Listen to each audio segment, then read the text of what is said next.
아멘. 귀한 찬양 감사드립니다. 오늘 이 시간 말씀은 한신대 신학부 교수이신 김주한 목사님께서 전해 주실 텐데요. 보냄 받은 자의 신앙이라는 제목으로 말씀을 전해 주십니다. 이 말씀 가운데 여러분이 정말 풍성한 은혜와 귀한 결단의 시간이 될 수 있기를 바랍니다. 목사님 나오실 때 우리가 박수로 함께 환영하겠습니다.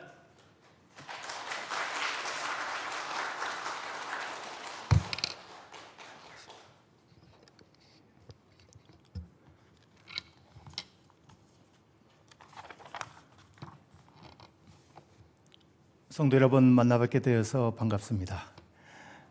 사순절 첫째 주일 온라인으로 대면으로 이 예배에 참여하고 있는 우리 동부설림교회 성도님들을 위해 하나님의 눈부신 은혜가 충만하시기를 바랍니다. 사순절에 우리가 묵상해야 하는 것은 예수 그리스도의 십자가의 고난과 십자가의 은혜입니다. 하나님께서는 우리가 의롭기 때문에 자녀 삼아 주신 것이 아니라 자녀 삼으셔서 의롭게 만들어 가신 것입니다. 그렇기 때문에 우리의 삶 가운데서 겨자씨만한 크기의 의로움이 있다고 한다 하더라도 그 의는 우리가 이루어 놓은 공로나 업적이 아니고 전적으로 예수 그리스도께서 십자가에 이루어 놓으신 의라는 것입니다. 그 십자가에서 이루어 놓으신 의로운 옷을 우리에게 값없이 무상으로 공짜로 입혀 주셨습니다. 우리는 값없이 받은 은혜이지만은 누군가는 엄청난 희생을 치른 값비싼 은혜라는 것을 여러분은 꼭 기억하시기를 바랍니다. 우리 주변이 아름답지 못해도 동해안에 산불이 나고 우크라이나에서 전쟁이 나고 우리 안에 많은 갈등과 분열과 고통이 산재해 있다 할지라도 하나님께서는 우리를 통해서 우리의 삶의 일상들을 보다 더 정의롭고 평화롭게 일구어 가시도록 오늘 또 우리의 발걸음을 인도하고 계신다는 것을 우리는 깊이 깨달아야 할 것입니다. 오늘 우리가 읽은 이 성경의 이야기는 요셉이라는 한 인물에 관련된 내용입니다. 이 말씀 속에서 하나님의 사랑의 비밀과 신비한 사랑을 여러분 깊이 깨달을 수 있기를 바랍니다. 창세기에 등장하는 요셉의 이야기는 창세기 50장 가운데에 거의 10장 이상을 차지하고 있습니다. 창세기 기록에 이렇게 요셉의 이야기가 상당 부분 차지하고 있는 것은 이 이야기를 통해서, 이 사건을 통해서 하나님께서 우리에게 주시고자 하신 깊은 메시지가 있기 때문에 그렇습니다. 요셉이라는 인물을 들여다보면 그의 인생에는 3번의 절체절명의 위기가 있었습니다. 하나는 형들로부터 애굽의 상인에 팔려나가는 현대판 인신매매, 생명의 위협을 느끼는 절체절명의 위기가 있었습니다. 또 하나는 애굽에 팔려가서 보디발의 집에서 종살이 하다가 그의 아내를 유혹했다라는 성희롱범으로 누명을 쓰고 감옥에 갇히는 도덕적인 위기가 있었습니다.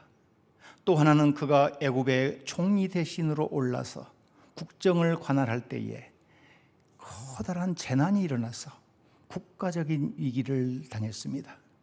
보통 사람은 일생에 한두 번 겪을까 말까한 위기를 요셉의 인생에서는 이렇게 3번이나 거쳤은 겁니다. 오늘 성도 여러분에게 제가 한번 단도직입적으로 묻겠습니다. 성도 여러분들은 지금까지 살아오시면서 내 인생의 가장 큰 위기가 무엇이었는지 한번 되돌아보시기 바랍니다. 여러분은 그 위기를 만났을 때에 어떻게 극복해 왔고 이겨나왔는지도 한번 되돌아보시기 바랍니다. 아니면 지금 여러분이 겪고 있는 위기는 무엇입니까? 코로나입니까? 경제적인 문제입니까? 가정의 문제입니까? 자식의 문제입니까? 사람들과의 인간관계의 문제입니까? 여러분이 겪고 있는 위기는 무엇입니까? 여러분 혹시 나의 신앙의 위기, 영적인 위기에 대해서는 생각해 보지 않으셨습니까? 눈에 보이는 위기는 즉각 내가 대응을 하고 방책도 세우지만은 눈에 보이지 않는 위기가 찾아올 때는 대수롭지 않게 그냥 흘려버리는 경우가 많습니다. 그런데 정말 큰 위기는 위기가 나에게 닥쳐왔는데도 그것을 위기로 느끼지 못한다는 것입니다. 위기 불감증이에요. 그런데 더 큰 문제는, 정말 심각하고 중대한 문제는 위기인 것은 알겠는데 그 위기를 어떻게 극복해야 할지 방법을 모른다는 겁니다. 요셉이라는 한 인물을 통해서 오늘은 이 질문에 대해서 한번 우리가 대답을 찾아보기를 바랍니다. 요셉의 그 인생의 스토리에서 오늘 우리가 읽은 이 본문은 클라이막스예요. 절정이에요. 드라마틱한 장면입니다. 저는 이 성경을 읽을 때마다 눈물 없이는 볼 수가 없어요. 애굽의 상인에게 팔아넘긴 형들이 지금 애굽의 최고의 국정의 위치에 있는 그 동생 앞에 무릎을 꿇고 고개를 들지 못하고 두려워 벌벌 떨고 있습니다. 요셉은 야곱의 11번째 아들로 태어나서 어려서부터 부모의 사랑을 듬뿍 받고 자랐어요. 그 선의의 형들이 시기 질투했습니다. 저 녀석을 어떻게 하면 좀 혼내줄까? 지나가는 애굽의 상인에게 팔아넘겨버렸어요. 그리고 까마득히 잊어버렸습니다. 애굽에 팔려온 요셉은 너무나 많은 허드렛 일과 지금 말하면 3D 업종에서 고생했습니다. 그 스토리는 성경을 읽어보면 여러분 아실 것이라고 생각합니다. 마침내 그는 바로의 2인자 애굽의 총리 대신의 자리에까지 올랐습니다. 그리고 국정을 총괄하는 위치에 있었습니다. 지금 자기 눈앞에 벌벌 떨고 있는 형들에게 오늘 성경 본문은 자기의 신분을 밝힙니다.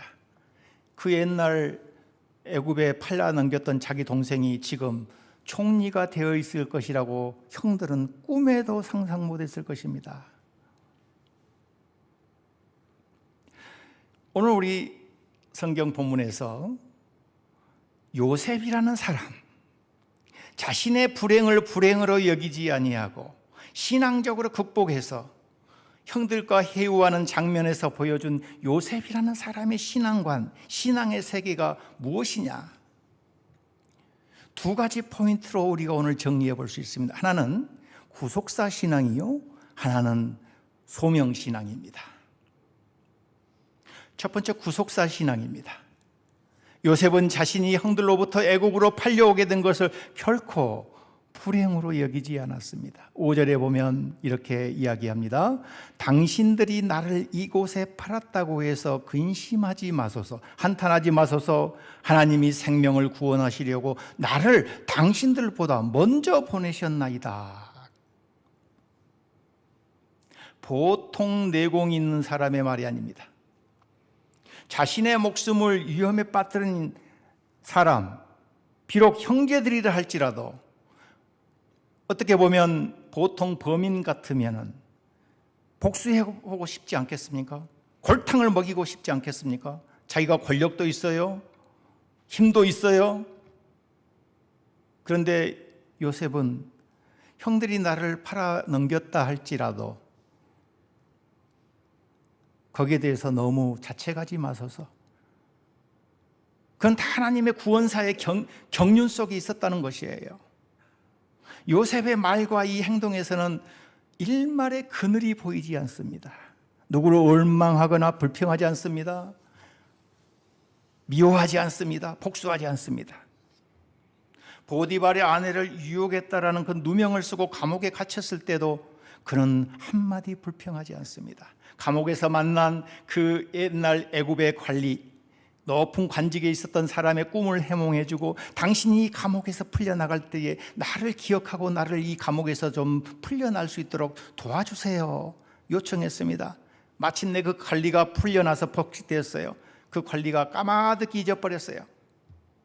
요셉은 그때에도 은혜를 배반한 그 관리에 대해서 한마디 불평과 불만을 터뜨리지 않습니다. 침묵으로 일관합니다. 성도 여러분, 우리의 삶 속에서도요, 하나님께서, 임마누엘 하나님께서 나와 함께 일마다 시간마다 때마다 늘 동행하고 계신다. 하나님께서 구원하시는 섭리의 역사를 늘 바라보고 있는 사람은 눈앞에 벌어지는 현상에 대해서 이리힐비하지 않습니다.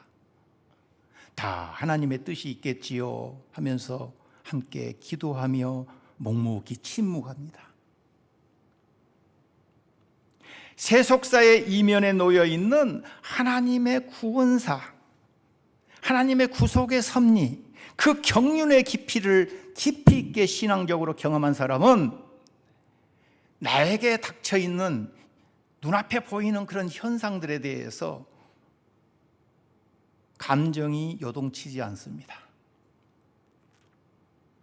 요셉은 자신의 인생에서 일어나는 모든 일들, 그 어느 것 하나도 하나님의 계획이나 하나님의 뜻하신 바 없이는 결코 일어나지 않는다는 것을 깊이 확신하고 신뢰하고 있었습니다.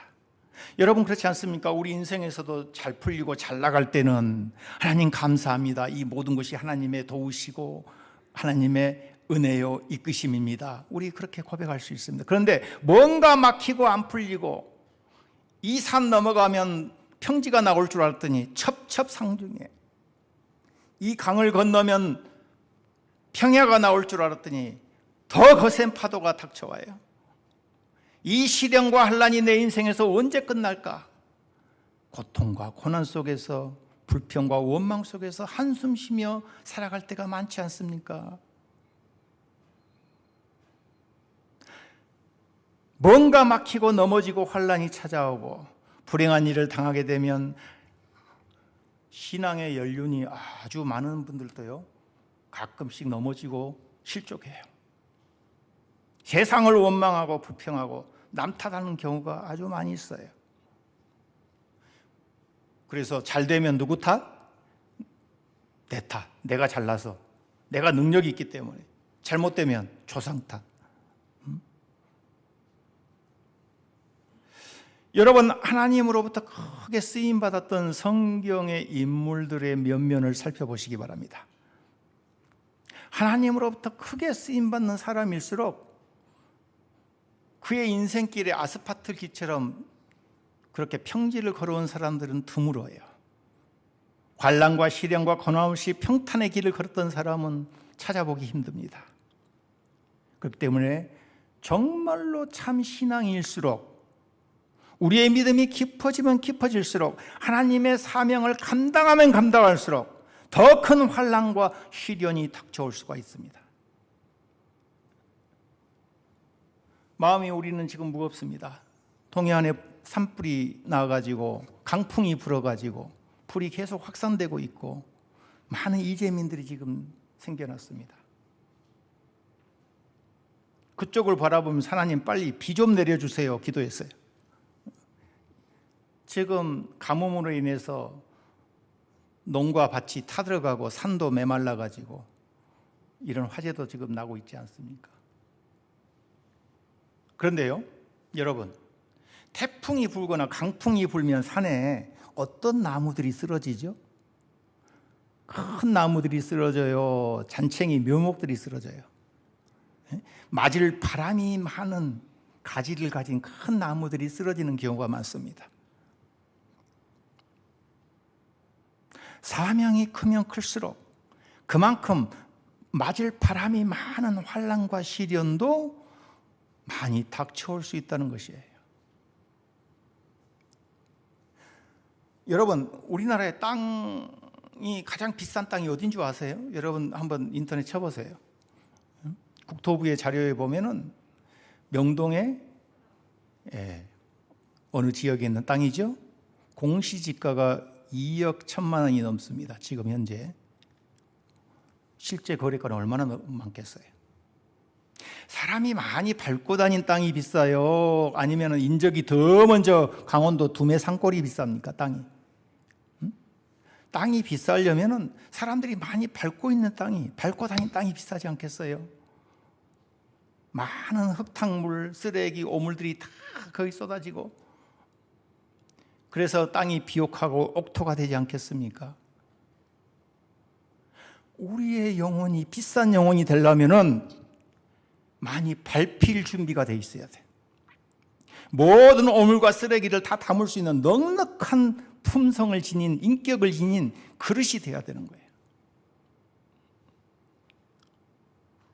그렇기 때문에 신앙생활이라는 것은 연륜이 더해가면 갈수록 신앙의 인격이 깊어지고 자란다는 것은 무슨 말이냐? 어떤 환난과 시련이 닥쳐와도 일희일비하지 아니하고 그 속에 감추어 계신 하나님의 오묘한 섭리와 구속의 역사를 바라볼 수 있는 영적인 눈을 뜨라는 것이에요.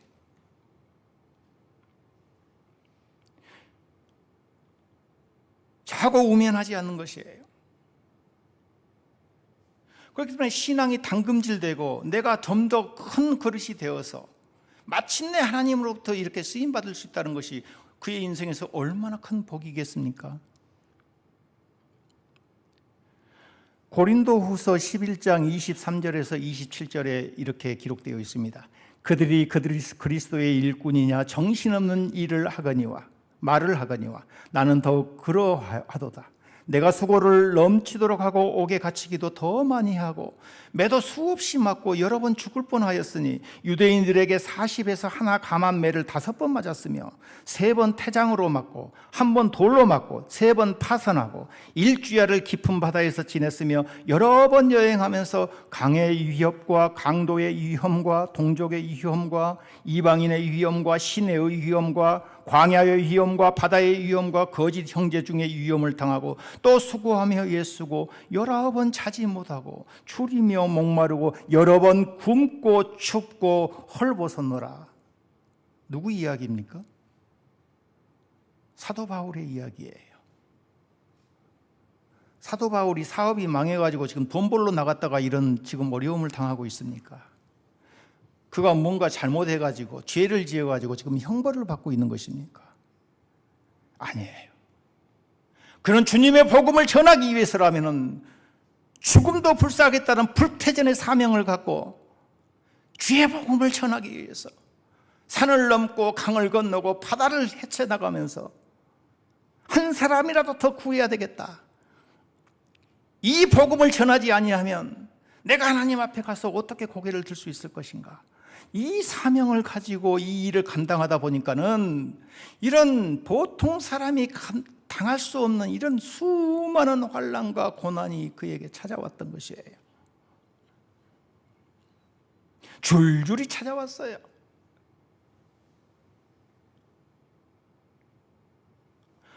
중요한 것은 우리에게도 이 같은 고난과 환난이 찾아올 때에 어떻게 바라보고 대처해야 하는 것입니까? 사도 바울은 고린도전서 15장 10절에 내가 나된 것은 하나님의 은혜로 된 것이라고 고백합니다. 모든 것이 하나님의 은혜라는 것입니다. 여러분 모두에게도 이처럼 위대한 고백 신앙이 있기를 기원합니다. 제가 참 존경하고 좋아하는 목사님,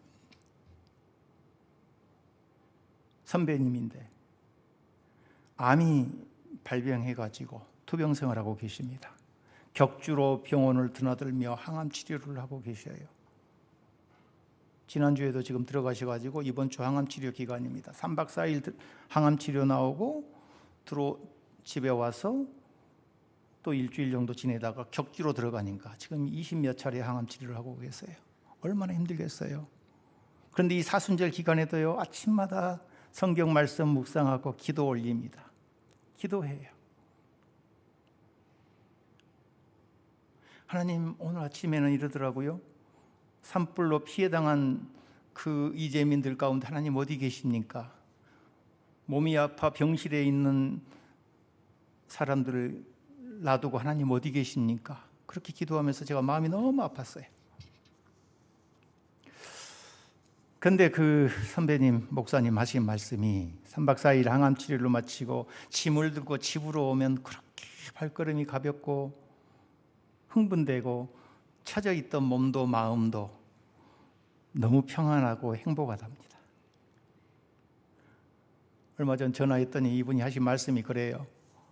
나도 힘들고 지치면서 인생을 살아왔는데, 피곤한 인생을 살아왔는데 이대로 평화롭게 죽어도 좋겠다는 마음이 듣습니다. 영원한 안식을 보상으로 얻어도 되지 않을까요? 그러길래 내가 선배님 무슨 그런 마음 약한 소리를 하십니까? 힘내세요. 하나님의 사명이 끝나지 않으면 결코 하나님께서는 당신의 생명을 취하지 않으시다. 그러면서 이분 하시는 말씀이 그래요. 나하고 함께 말해주고 놀아줄 사람, 친구가 있다는 것이 너무 그립다는 거예요.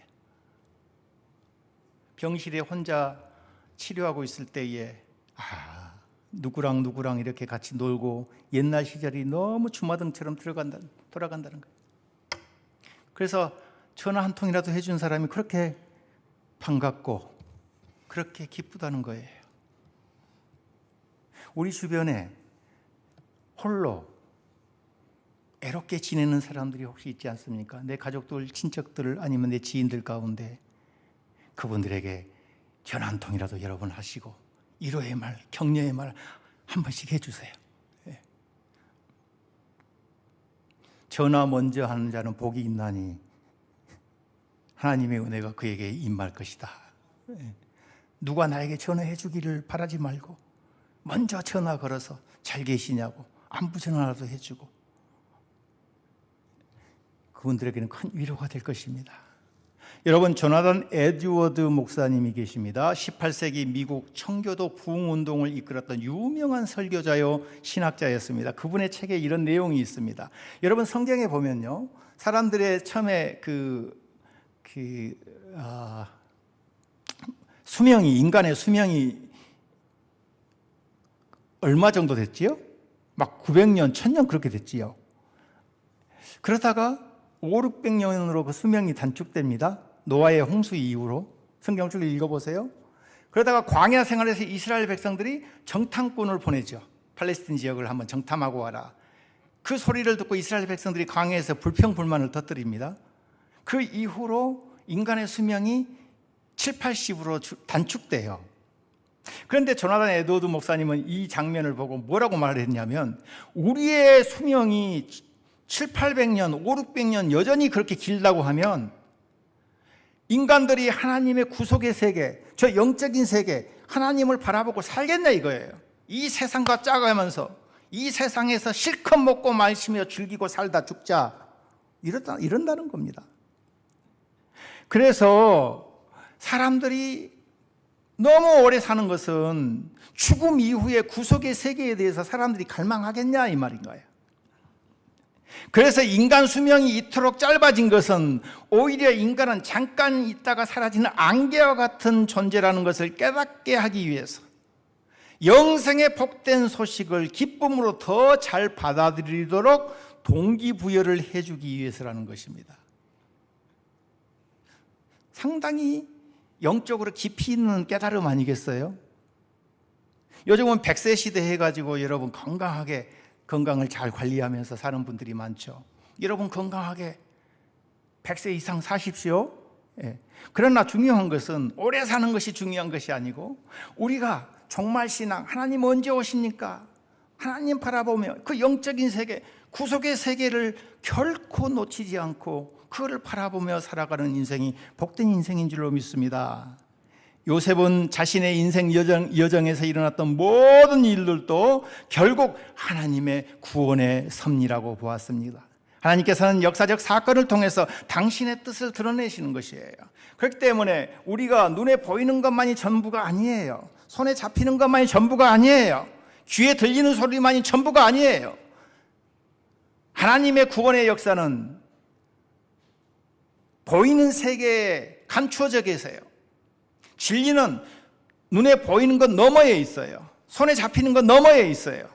귀에 들리는 소리 너머에 있어요. 하나님의 구속의 사역은 감추어 있으면서 동시에 드러나 있습니다. 감추어 계시고 동시에 드러나 있다. 역설적인 진리 아니겠습니까? 구원자 이스라엘의 하나님이여 진실로 주는 스스로 숨어 계시는 하나님이시니이다. 이사야서 45장 15절의 말씀이에요. 하나님은 숨어 계시면서 감추어 계시고 동시에 드러나 계십니다. 뭐를 통해서? 저 십자가 사건을 통해서 하나님은 당신이 누구인가를 우리에게 환히 드러나 보여주셨습니다. 그렇기 때문에 신앙의 눈이 아니고서는 저 십자가의 진리와 저 십자가의 은혜와 저 십자가의 사랑을 우리는 깨달을 수가 없는 거예요. 일반 사람들의 눈에 볼 때는 저 십자가는 예수를 처형시킨 사형 틀이에요. 사형의 도구예요. 그러나 우리 신앙인의 눈으로 볼 때는 저것은 놀라운 하나님의 구원의 신비의 사건인 거예요. 저 십자가의 보혈을 통해서 죄인임에도 불구하고 죽어 마땅한 사람들임에도 불구하고 저 십자가의 사건을 통해서 예수 그리스도는 오늘 또 우리를 부르시고 하나님의 자녀 삼으셔서 의롭게 만들어 가신다는 거예요. 믿습니까? 그래서 인간의 혼돈을 섭리의 역사로 이끌어 가시는 하나님, 이 하나님의 뜻을 분별할 수 있는 능력과 지혜가 여러분 모두에게 충만할 수 있기를 기원합니다. 눈에 보이는 이 세상의 역사 한복판에 숨겨져 있는 하나님의 구원의 손길을 볼 수 있기를 기원합니다. 또 한 가지 요셉의 이야기에서 우리가 묵상해야 하는 포인트는 소명신앙입니다. 보냄받은 자의 소명신앙이에요. 요셉은 형들에게 말합니다. 당신들이 나를 이곳으로 팔아 넘겼지만 그 이면에 숨어있는 하나님의 구원의 계획, 섭리가 있다는 것입니다. 오늘 7절, 8절 한번 보시기 바라요. 하나님의 큰 구원으로 당신들의 생명을 보존하고 당신들의 후손을 세상에 두시려고 나를 당신들보다 먼저 보내셨나니 그런즉 나를 이리로 보낸 이는 당신들이 아니요 하나님이시라는 거예요. 형들이 나를 팔아 넘겼지만은 그러나 그 속에는 하나님의 숨어있는 계획이 있었다는 것이에요. 그렇기 때문에 나를 애굽으로 보낸 것은 형들이 아니고 하나님이시다는 거예요. 형님들 너무 자책하거나 근심하지 마십시오. 눈을 들어 하나님을 바라보세요. 형님들의 그 악한 그 행동 속에서도 하나님께서는 구원의 위대한 역사를 감추어 놓으셨습니다. 그래서 결국 오늘날 같은 이런 일이 있지 않습니까? 오히려 요셉은 벌벌벌 떨면서 고개를 들지 못하고는 형들을 찾아가서 형님들 너무 두려워하지 마세요. 그들을 위로하고 손을 잡아 일으키십니다. 그리고 눈물로 해오하지 않습니까? 신앙인 역사는 이런 거예요. 원수되었던 사람들도 형제 자매로 만들어버린 거예요. 미움과 분노와 불평과 불만을 다 제거하고 그 속에서 사랑과 용서와 위로와 회복이 있고 치유가 있는 거예요. 여러분, 요셉은 생명을 구원하시려는 하나님의 위대한 구원사에서 자신이 도구로 쓰임받고 있음을 분명히 깨달았습니다. 성도 여러분, 우리 모두 이 세상에서 우연히 왔다가 때 되면 가는 그러한 무명한 존재가 아니라 하나님의 위대한 구원의 섭리 속에서 한 사람 한 사람을 이 땅에 보내시고 우리를 통해서 오늘 또 일구어 가시는 하나님의 위대한 섭리 속에 우리의 인생이 놓여 있다는 사실을 깨달으시기 바랍니다. 이 세상에서 하나님의 도구로 쓰임받고 있는 존재임을 여러분 믿으시기 바랍니다. 그렇기 때문에 우리 모두는 하나님으로부터 부름받은 거룩한 사제요 왕 같은 제사장들이에요. 하나님으로부터 파송받은 선교사들이에요. 우리 모두는 그리스도의 편지요 그리스도의 향기입니다.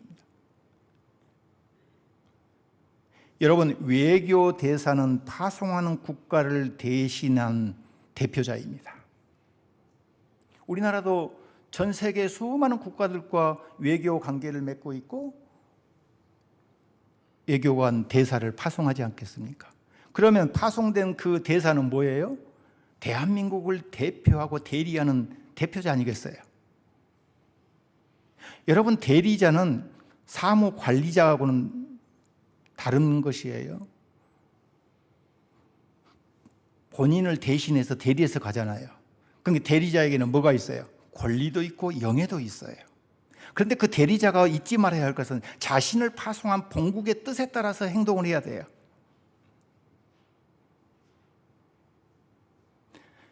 우리가 하나님으로부터 파송받는 이 세상의 대리자라고 한다면, 하나님의 나라로부터 파송받는 선교사라고 한다면 우리는 본국의 뜻을 따라야 되지 않겠어요? 내 뜻과 내 뜻대로 내 생각대로 해버리면 본국의 뜻과 어긋나는 것이 아니에요. 하나님으로부터 파송받은 정권 대사라고 한다면 우리는 하나님의 뜻에 순종해야 되지 않겠어요? 정치적인 이해관계나 자기의 신념이 신앙보다 더 앞서면 되겠어요? 하나님의 뜻에 먼저 먹고 하나님께 초점을 맞춰야지요. 그래야 우리가 그리스도의 향기가 되는 것이고 그리스도의 편지가 되지 않겠습니까? 요셉은 바로 자신이 당한 불행한 이 사태를 구원의 신앙으로, 소명의 신앙으로 깊이 있게 묵상하면서 하나님의 뜻을 먼저 묻고 그 뜻에 순종했기 때문에 오늘과 같은 이러한 기쁨의 날을 경험했던 것입니다. 요셉이 보여준 태도에서 우리가 배우고 깨달아야 할 교훈은 무엇이겠습니까? 모든 일이 하나님의 손에 달려 있다는 것을 보라는 것입니다. 로마서 8장 28절에 이런 말씀이 있습니다. 우리가 알거니와 하나님을 사랑하는 자 곧 그의 뜻대로 부르심을 입은 자들에게는 모든 것이 합력하여 선을 이루느니라. 하나님께서는 당신의 구원의 섭리와 은혜의 언약 사건을 요셉이라는 한 인물을 통해서 보여주십니다. 성도 여러분, 지금 우리는 코로나 전국을 힘들게 넘어왔고 넘어가고 있습니다. 우리가 잊지 말아야 할 것은 어떠한 고난과 역경 속에서도 하나님께서는 당신의 자녀들을 끝까지 포기하지 않으시고 붙들고 계신다는 것입니다. 내 멘탈로는, 내 정신력으로는, 내 영적 수준으로는, 내 신앙관으로는 감당할 수 없는 시련이라 할지라도 우리가 하나님을 붙잡고 있을 때에 우리는 결코 혼자가 아닙니다. 하나님은 우리를 보석처럼 빛나게 빚으시고 단련시키셔서 마침내 당신의 거룩한 도구로 사용하십니다.